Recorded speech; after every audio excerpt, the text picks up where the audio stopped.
Hey, you all, Carpetbagger here, coming to you live from the south. More specifically, we are along the Great River Road, traveling alongside the Mississippi River. In fact, it is day 13 of our Mississippi Great River Road trip.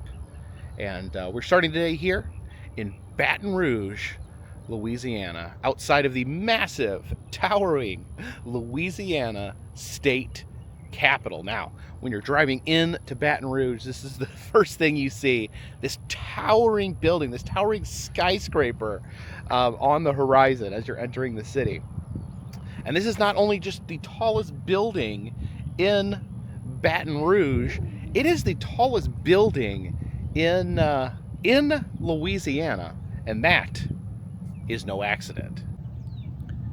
That's the tallest state capitol right here in Baton Rouge, and this is the responsibility of one man in particular. This man immortalized here behind me, Huey P. Long, was the governor of Louisiana. Some say the dictator of Louisiana. He was a very interesting figure, a folk hero or a folk villain, depending on how you look at it. It looks like he's holding some Mardi Gras beads there in his hand, just doing a little bit of celebrating. Huey Long, extremely popular here in the state of Louisiana. As I said, he ruled Louisiana almost as if he were a dictator, and he actually planned on expanding beyond that because he planned on running for president. He was going to run against FDR. Now, Huey had some very, I'm going to say, extreme views on how he wanted to run things. He wanted to make a wealth cap, meaning that once you reach a certain level of wealth, you're not allowed to earn any more money. So his cap was $1 million. He felt $1 million was enough for any man to live off of their entire life. $1 million, a lot more at the time, of course. And he felt that after that, if you earned further money than that $1 million, it would just simply go back to the government. The government would seize it. The government would give it to the poor and the needy. This is for American politics. This is still an extremely extreme view, and I'm sure it was a very extreme view back then. So obviously, a lot of people, mainly wealthy people in the country, did not like Huey Long, but he was beloved here. As you can see, he was able to build this massive capital. So really cemented himself as a folk hero, like I said, folk hero or folk villain, because it turns out he was massively corrupt, just absolutely pouring with corruption, lining his own pockets with cash, while talking about taking cash from the wealthy. So a wealthy man hoarding cash, appealing to the common man by saying he was going to take cash from the rich. A very interesting figure here, because this here is not just a statue to Huey P. Long. This is not just a monument. This is the man's grave. He is buried right here in front of the state capitol building, the state capitol building that he himself built as a monument to himself. And he actually passed away in this building. In the hallways, he was assassinated, and then his deceased body laid to rest out in the front. So yeah, a fascinating figure here in Louisiana history. As you see here on the side of the statue, they actually have a miniature version of the state capitol there that he is resting his hand on.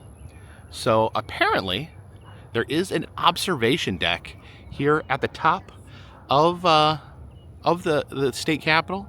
So I figure we'll head up there and see if we can maybe get a view of the Old Man River.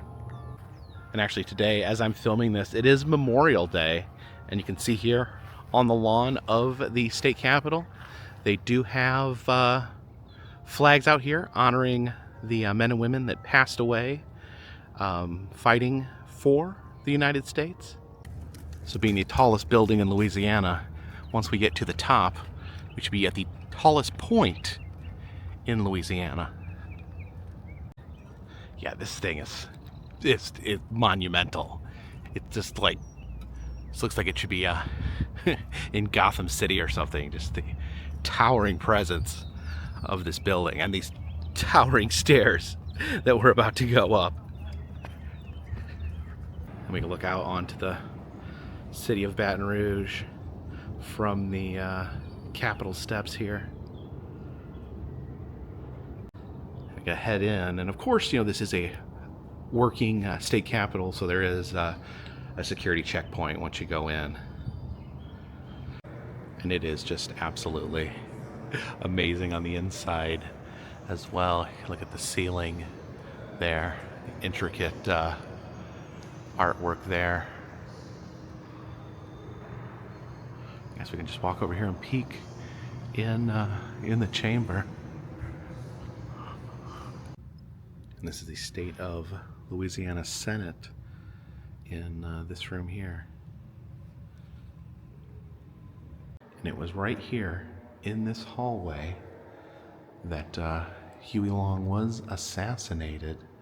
Some information here on the scene shows Huey there clutching his side. This is the assassin, Carl Wise, being absolutely lit up with bullets. That's actually a pretty graphic portrayal there. Yeah, this was Dr. Carl Wise. Supposedly, motivation was that Huey Long had pushed his father-in-law, who was a judge, out of his job. And yeah, so right here, right at this very location, was Huey Long's assassination, which may, you know, who knows, this may have prevented him from becoming president. And if Huey Long was ever elected president, the United States would look very, very different today. And actually right over here, this is kind of amazing, but you can see the hole right here. That's actually one of the bullets fired in the hallway struck this column and left that bullet hole right there during the assassination. But let's head up to the very tippy top of the state capitol building, going up. See which one of these grand elevators will be taking us.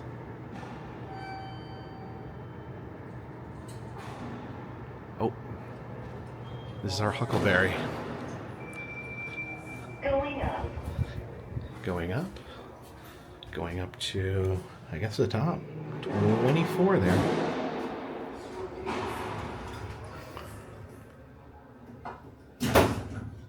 Lower. Going down. Oh, and look at this. Of course, 2024, the year of the pressed penny, here on the Carpetbagger channel. We can get ourselves a Louisiana State Capitol penny. You can get the old Capitol building, or you get the new one, the giant one. Let's have the governor's mansion, and just one that says Louisiana, the Bayou State.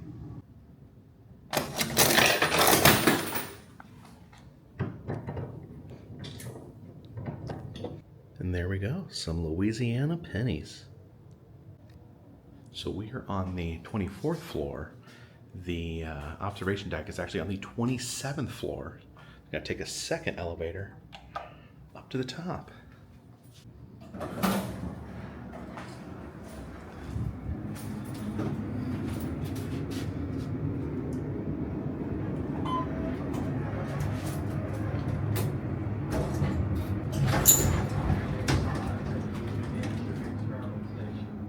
You see this nice mural here, and I guess we step out this way.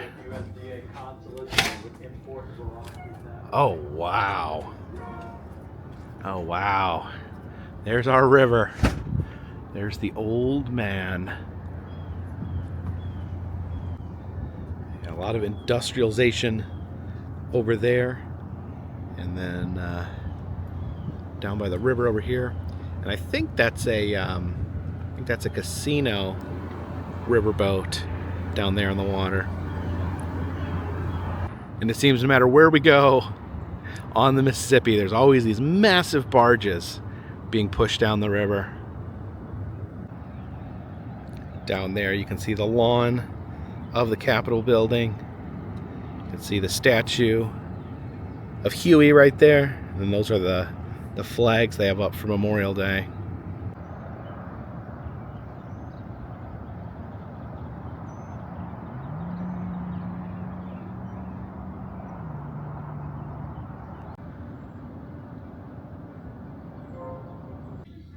On the inside of the observation deck, they have a gift shop here selling different Louisiana items, including a Huey Long bobblehead.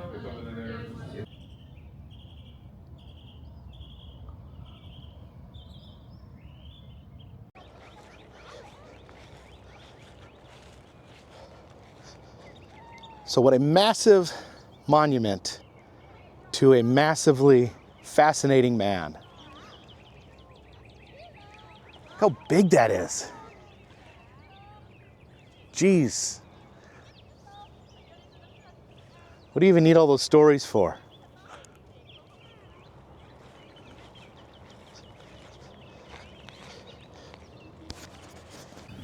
This interesting sculpture here across from the state capitol.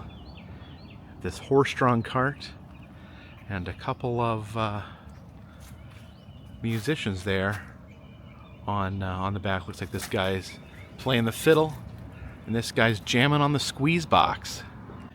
I normally hate complaining, but it is 91 degrees out here. It is, you can almost feel that Mississippi water floating in the air. It's just started out in Minnesota. It was nice and brisk, and just almost every day it gets a little bit warmer. And we've reached 91 degrees. And we've come down here to the Mississippi River. Uh-oh. Looks like someone stole one of the S's. Well, there's still plenty. There's this sculpture here alongside the river. This is known as the Eye of the River. Kind of reminds me of the bean in Chicago. So it's reflecting everything. Oh, can you see me there? Hello, everybody. I'm in the eye of the river. Yeah, on this side you can see the reflection of the river there in the eye. And as boats come down the river, they can see right here what city they are passing by. It spells out in large letters there, Baton Rouge. Right across here from the Raising Cane's Chicken Fingers River Center at Baton Rouge. See out onto the bridge there. There's more, there's a lot of these boats here. I think these are mainly casinos that you find here along the riverfront. But we do have the city pier here. We can maybe go take a peek off the end.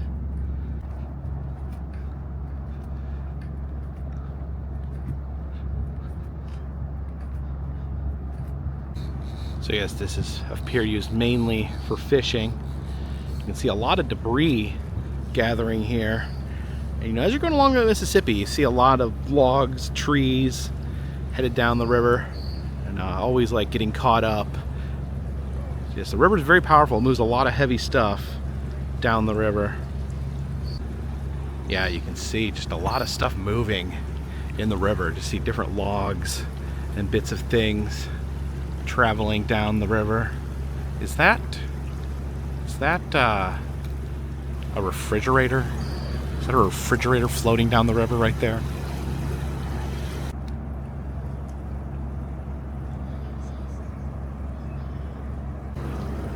And yes, I think that may actually be a refrigerator, honestly.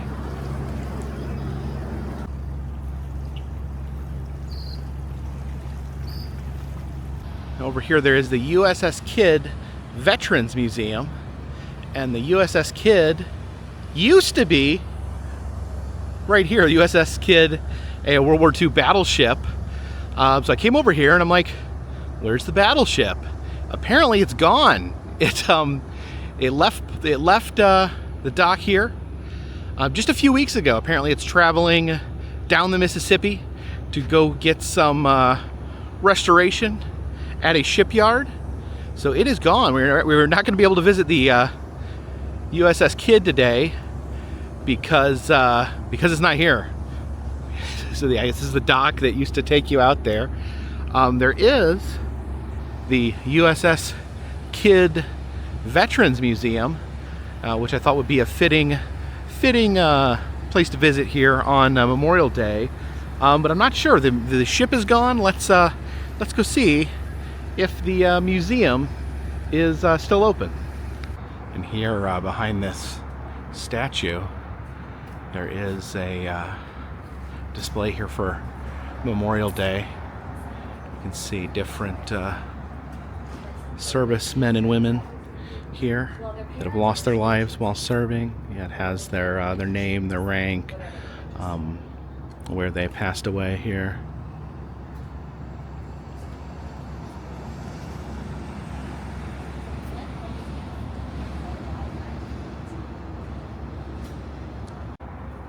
There's the Louisiana Memorial Plaza. It's that fighter jet over top there. And okay, and here we have a wall of I guess people from Louisiana that lost their life in fighting in wars. It's separated by the different wars there. There's the Vietnam War, also war on terrorism, and September 11th there as well. And it actually does look like the museum itself is open. So I went up to the ticket desk, and the woman behind the desk goes, "You do know the ship's not here, right?" I was like, yeah, I saw that it was missing. But she did explain that it will be back. She said possibly a year from now it will be back.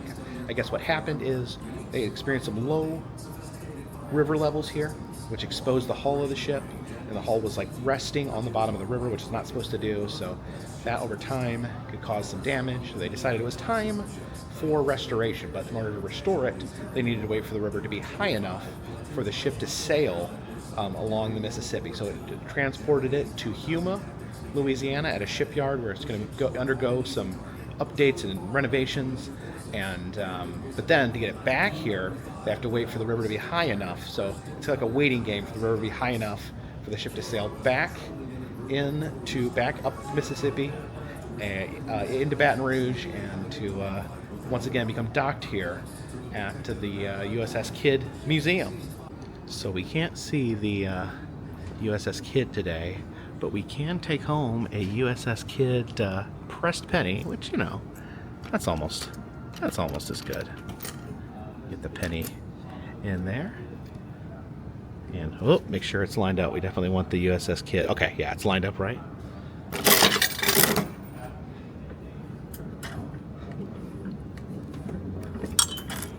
See, it's almost as good as seeing the real thing.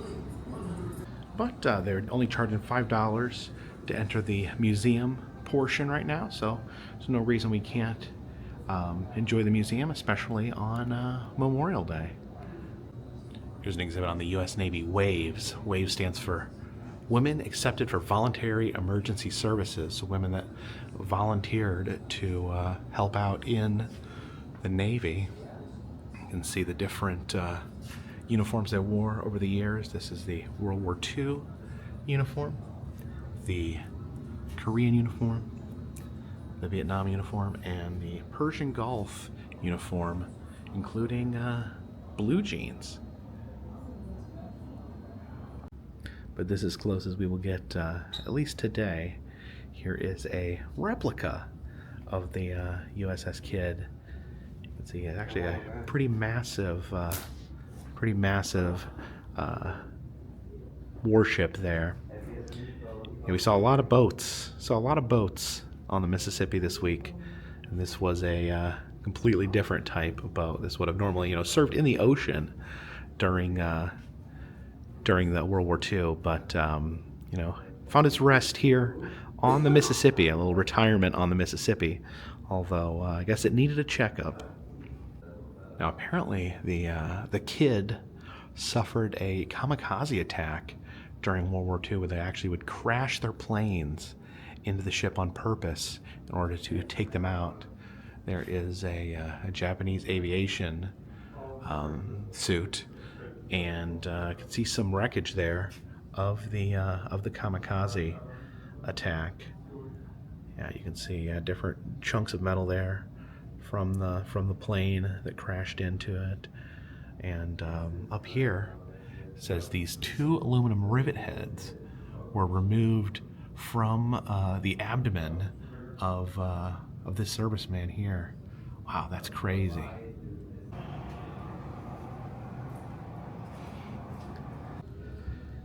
So yeah, normally you come down here, you'd look out this window and you'd see the massive kid sitting there on the mighty Mississippi. But it's not here today. But we do have a exhibit on pirates over here. It's a symbol of the East India Trading Company. Learned that from watching Pirates of the Caribbean.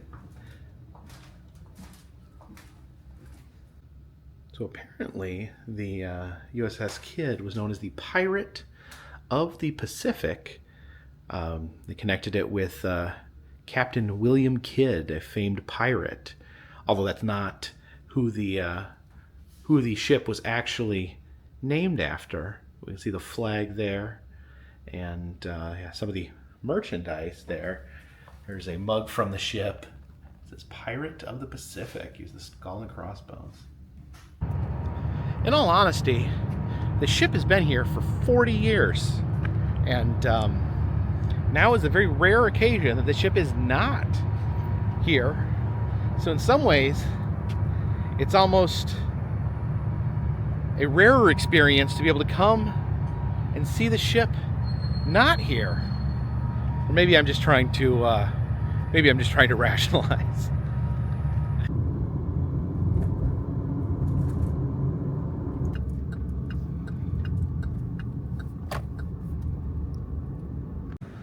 We have traveled over here to Louisiana State University here in Baton Rouge, also known as LSU. And even though I do not follow most sports, even though I do not follow college sports, I am a huge fan of mascots, whether they be people in suits or living animal mascots. But living animal mascots are a rare thing these days. Here at LSU, they have a tiger as their mascot, known as Mike the Tiger. Here's a statue of Mike the Tiger. But Mike is not just a theoretical tiger. Mike is not just a statue. Mike is not a man in a suit. Mike is a living, breathing tiger. And he actually lives here on the campus, here in his own tiger pen. And it's actually a very nice tiger pen. This looks almost better than most zoos that I have been to. And look up here, they have the dates of the different Mikes. You know, when Mike passes away, they have to replace him with another Mike. So the first Mike lived from 1936 to 1956. We have Mike 2, Mike 3. Which Mike are we on? There's Mike 4, Mike 5, Mike 6 died in 2006. Okay, so it does appear we are currently on Mike 7, who was born in 2017. Let's see if we can locate Mike here. This is actually a really cool tiger habitat here. And I'm not just saying this. This is like top level. I've been to a lot of zoos. I also like here how you can apparently apparently if Mike's in the water, you can come right up here and you can see Mike swimming in the water. And okay, I think I've spotted. I see him. I see Mike. He's way back there. Way back there. Can you guys see Mike? He is sleeping. And normally, you know, I complain about lions and tigers. You go to the zoo, they're always sleeping. They're so lazy. But you know what? I'm going to give Mike a pass because it is 91 degrees out. And honestly, I would be sleeping too if I was him. Yeah, you can see the stadium there. The tiger literally lives in the shadow of the stadium. What do tigers dream of when they take their little tiger snooze?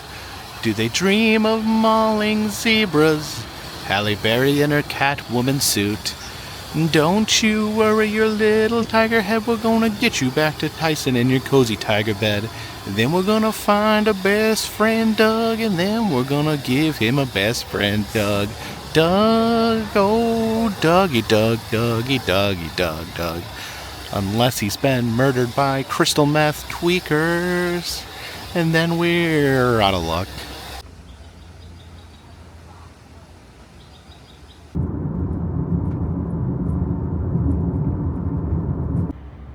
We stopped here in Darrow, Louisiana, right alongside the Great River Road there.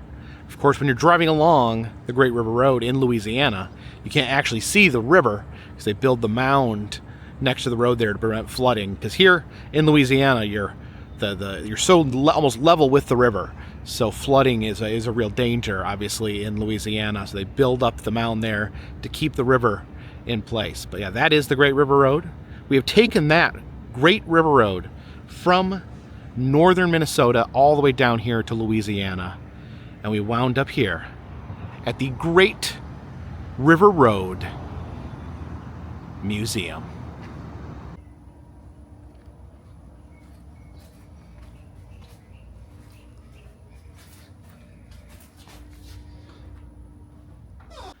Of course, one amazing thing about the Great River Road Museum is they actually have the old wax figures from Musée Conti, the wax museum that used to be in the French Quarter of New Orleans. See some Native American figures there.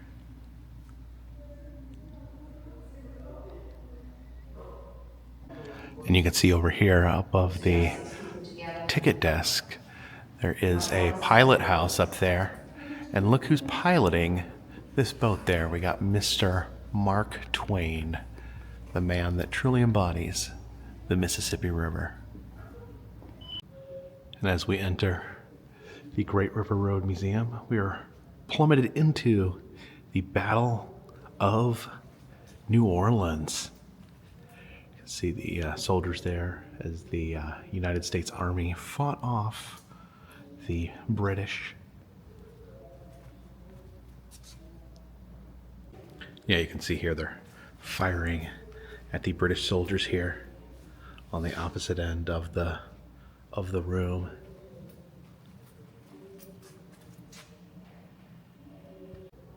Here is the famed pirate Jean Lafitte looking through his periscope there, and it says that he was a pirate.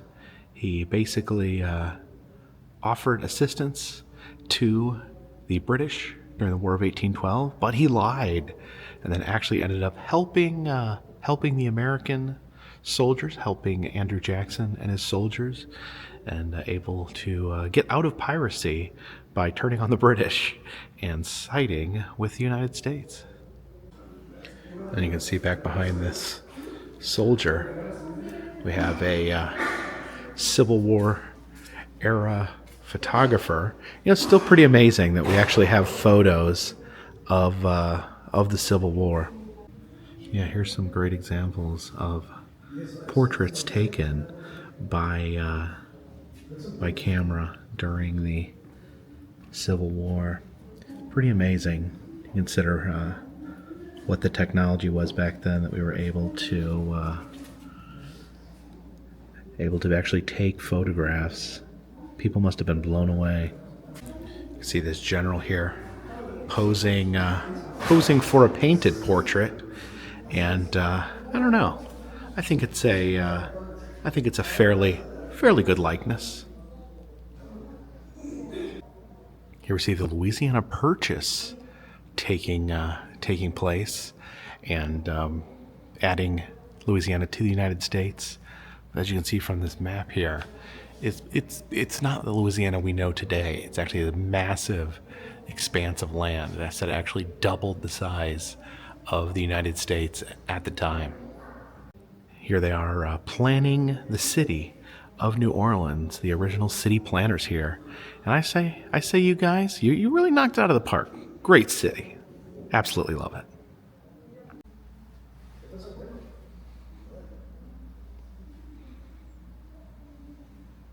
Of course, you can't talk about this part of Louisiana without talking about Mardi Gras. There's one of the Mardi Gras Indians.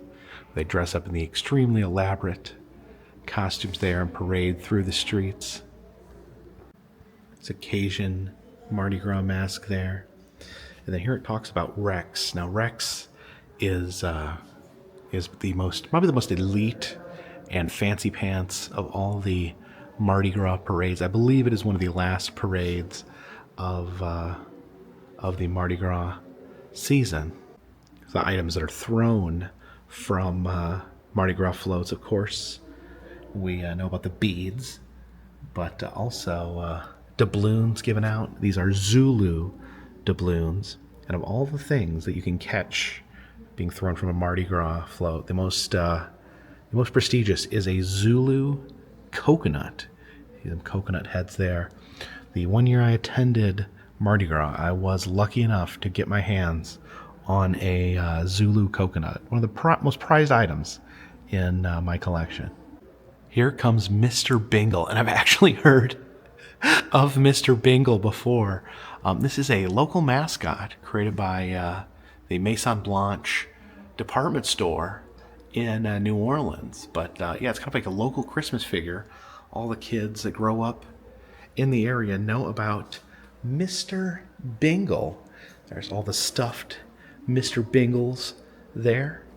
And in this case over here, we can see a flying Mr. Bingle. Okay, I guess this is actually like a marionette. You can see the strings there. The marionette, Mr. Bingle. What a delightful character. I think he needs to go nationwide.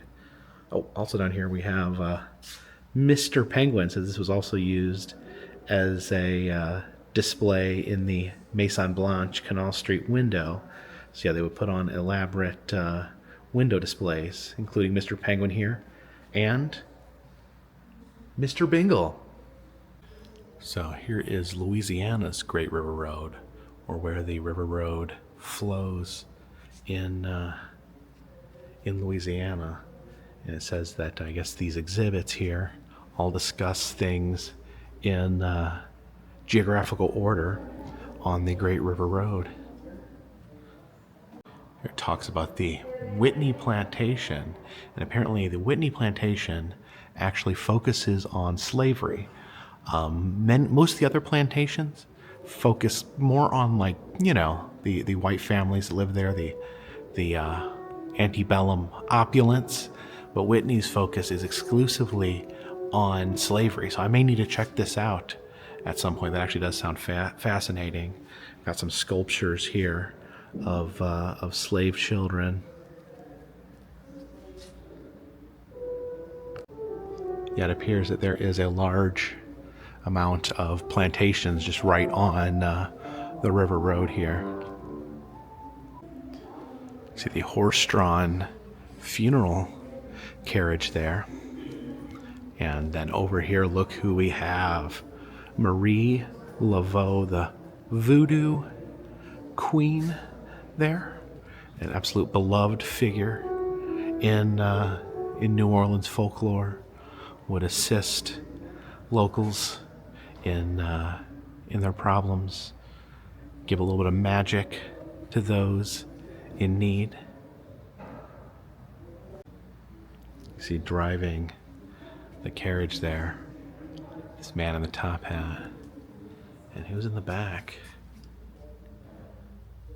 Oh, you see down there, she's got a a voodoo doll in her arms. Here's a cane wagon. Now this is interesting. This is G.T. Beauregard.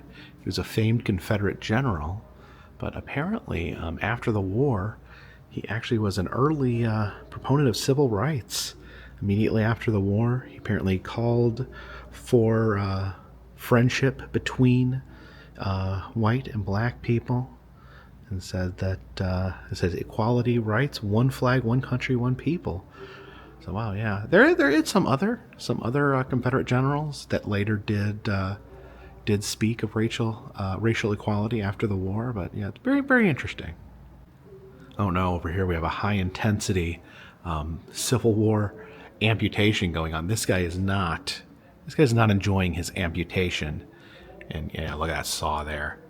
What is he? Okay, he's cut off. He cut off his. Oh my gosh, this is so graphic. It's like a bloody bone sticking out there. Oh my gosh. Yeah. Oh yeah. There's his hand right there that he just chopped off. And is he cutting off the other one too? Oh my gosh. Hang in there, buddy. It's gonna get better from here. Actually, it's probably not. This is horrible. You probably have a very, very low chance of surviving. Here talks about the yellow fever epidemic, a man dying in bed of the yellow fever next to his wife. This woman here dressed in very bright, colorful clothing, and this woman here, the darker clothing, I believe she's probably mourning her husband's death from either the Civil War or yellow fever, something horrible. There's a last rites kit in this case talking about yellow fever, and also a vampire killing kit back there. There is a lot of vampire legends in New Orleans, so yeah, best keep one of these with you at all times. Some funeral items there. That's the lid to a child's casket. And then a wicker coffin there. These would generally be used as a temporary place to hold bodies. These necessarily wouldn't be buried in the ground. And yeah, why is this nun smiling so big? She stands over the dead body there. It's a section on Africans in Louisiana. Unfortunately, a lot of very sad history involving Africans in the South in general. Here is a slave auction here, where the different family members are being auctioned off away from each other. Truly, a heartbreaking scene. You can see the purchasers over here. These men purchasing slaves. And yeah, this is P.C. Ricard. He was a black slave owner. So he was a free black man that actually owned his own slaves. Showed up here at the slave auction to buy a new slave. Yeah, over here we see the absolute brutal conditions in which African Americans were treated on plantations. Don't ever forget that. I think sometimes it gets lost just how brutal slaves were treated. Obviously, the idea of forcing someone to work for no labor and having no choice in the matter is in of itself an abomination, but the sheer brutality and torture that they were put through is truly unforgivable.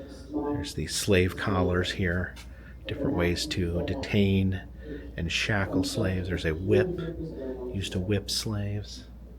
We see, I guess, this family here trying to escape. Unfortunately, he's been forced to wear this bell collar so that his master can hear where he's traveling to. It really makes me sad seeing stuff like this, just knowing how brutal it is, how dehumanizing and monstrous the whole situation was.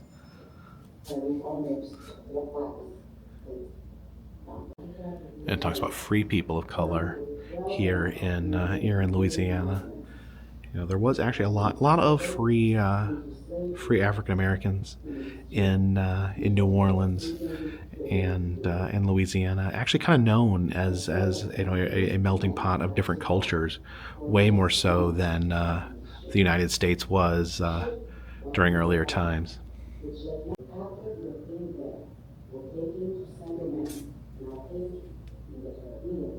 Talks about the influence of black churches here, of course, played a big role in helping them gain rights in the coming years.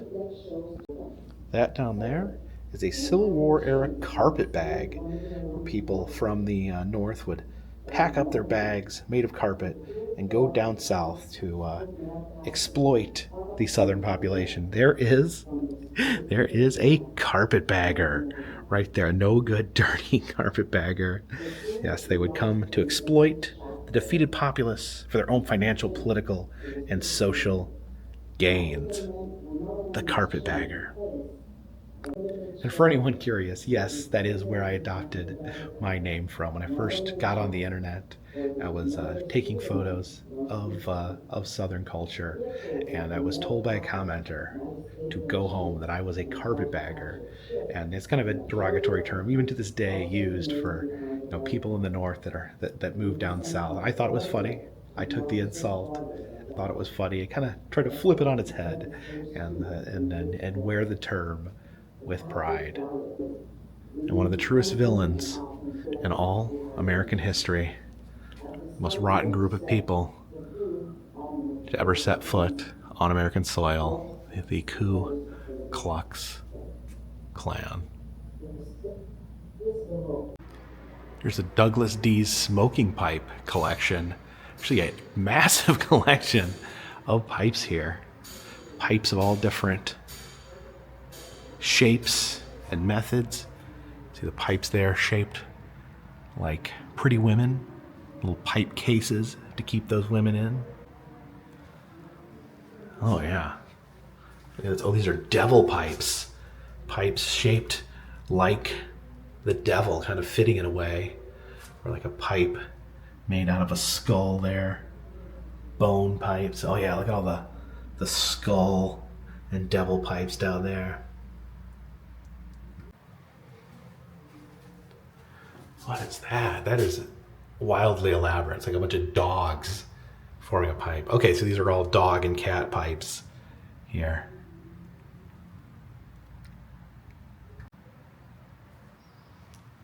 Oh yeah, look at this case. And, oh, what was that up there? It's a wax figure smoking a giant pipe. It's like a staging area here. And up in the rafters, you have, by the organ, you have the Phantom of the Opera up there. And I'm not sure who's up here on the other rafters. Some much less ghoulish patrons. See the organ accompaniment here.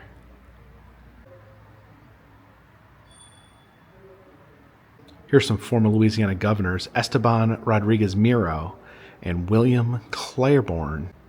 Of course, Louisiana has a history of somewhat corrupt governors. This is Edwin Edwards, was a longtime serving governor of Louisiana who ended up in prison and then actually ran for governor after getting out of prison. But, when you're talking about governors, when you're talking about crooked governors, there is the man, Huey Long. We visited his palace today, the Louisiana state capitol. Looks like him and Edwin here doing a little bit of gambling. Two men that were not afraid to throw a little illicit money around. Yeah, why are all these old governors gambling? And we have our paddle boat section. This is the Louisiana there.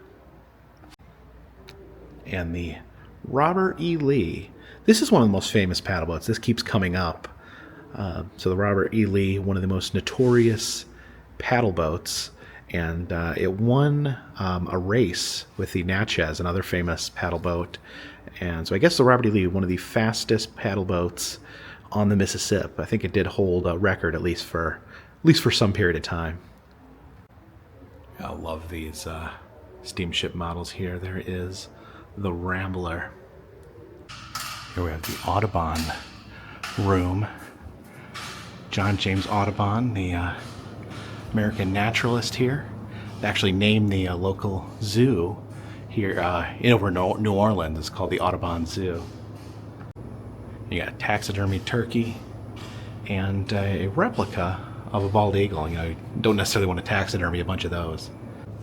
A bobcat up there, some swamp creatures, the snapping turtle, and the American alligator. Here, there's that giant snapping turtle there on the wall, and a buffalo head. You don't see too many of those in Louisiana, but yeah, it's all about the gators here, really. All about the gators. And you can see this snapping turtle here, peeking its nose up above the water level.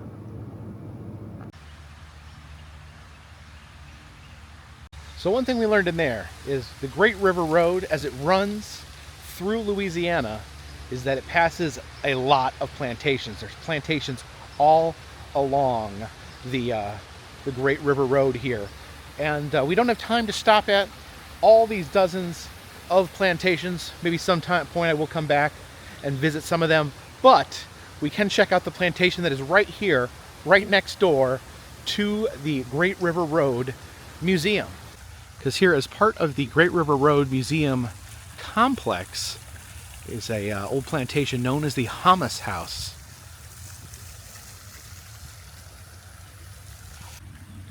See some happy gators frolicking out in front of the house here. Got some pretty opulent gardens here. These massive live oaks out here on the front.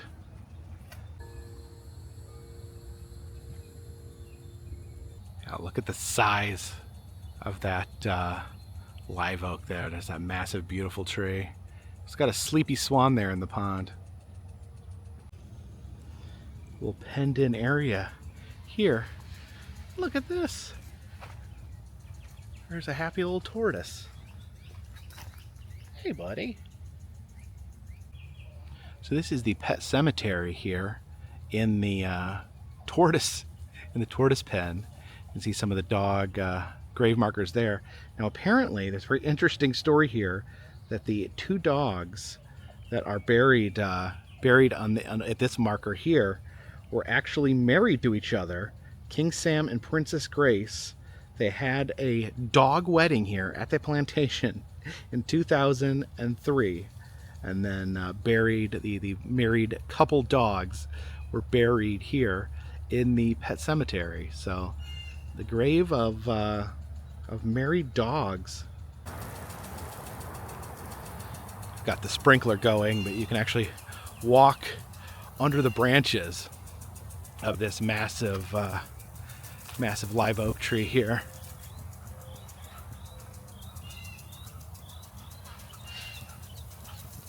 Oh, that sprinkler almost got me.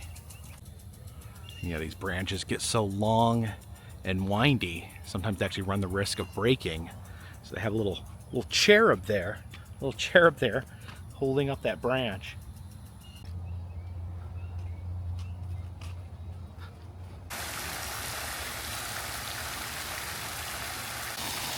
There you have the king of the sea there, either Neptune or Poseidon, as he rides a dolphin and an alligator, and a fish vomits on his feet. A cherub there riding a hippocampus, type of sea horse. Oh, there's a bird in there. It says, "My name is Charlie. Beware of me." Hey, Charlie. Hey, Charlie, you seem like a nice bird. I don't really need to beware of you, do I? Oh, Charlie, what are you doing? Charlie? Charlie? It's all good, right? Charlie? Charlie?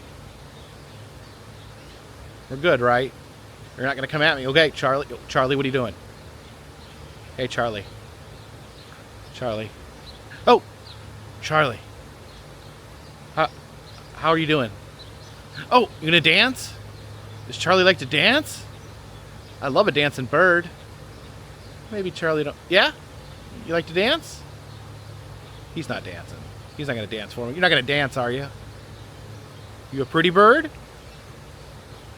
He's just kind of glaring at me at this point. All right. It was nice to meet you, Charlie. Goodbye. Bye, Charlie. Bye, Charlie. The Oriental Gardens over here. Oh, okay. A waterfall there. Then that pagoda. And then out here, back in the parking lot, they have this walkway that will take us over to the Mississippi River. Did I mention it was over 90 degrees today? Oh boy. Gonna climb up this ramp here and get across the Great River Road.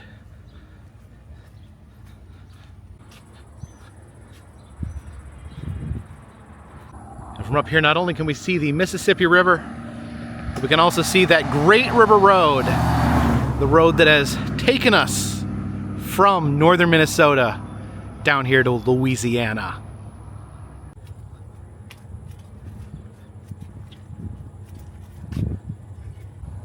There's a palm tree there alongside the Mississippi River. We didn't see a lot of that up in Minnesota, did we? Yeah, you have the Great River, the Great River Road, and the Great River Road Museum right here.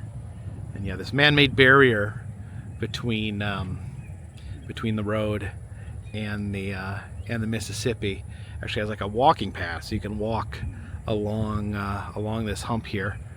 Probably would recommend doing that on a day that is not like today. A little warm to be walking along the Mississippi hump there.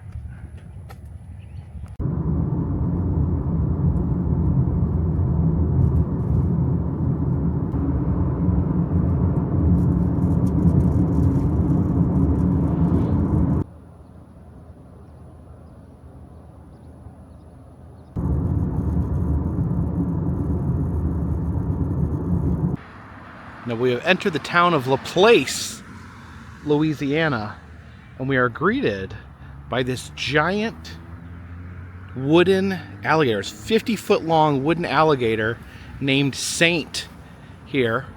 This is actually used to be the Welcome Center here, but apparently that is no more. It is for sale.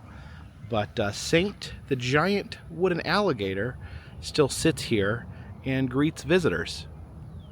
And as cool as it is to have a 50-foot wooden alligator greeting you to town, this actually relates to a Mississippi River tradition in this part of the country.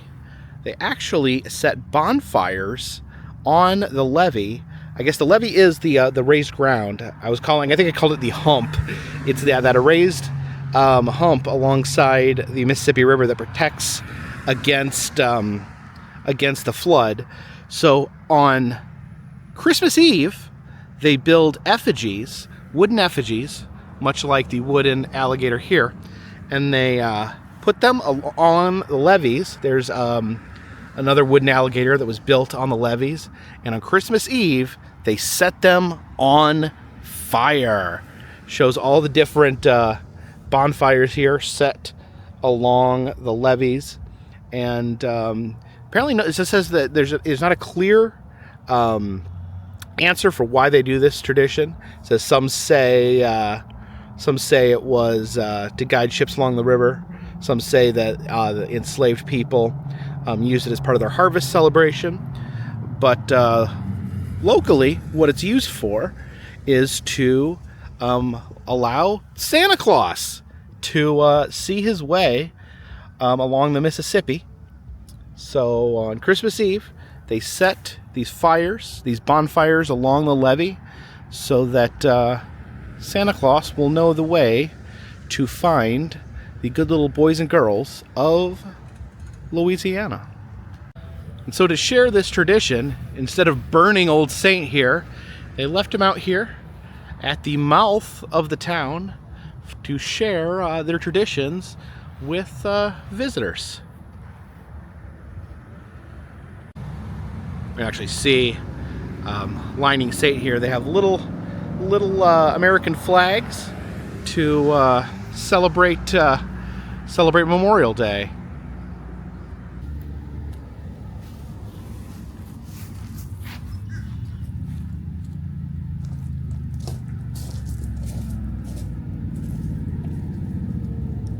That'll do, Gator.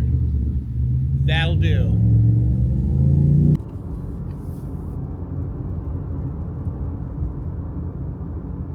Stopped off here in Kenner, Louisiana, right here alongside the levee, right alongside the Mississippi River, and a very interesting statue here, a statue of two burly, shirtless, mustached men punching each other in the face.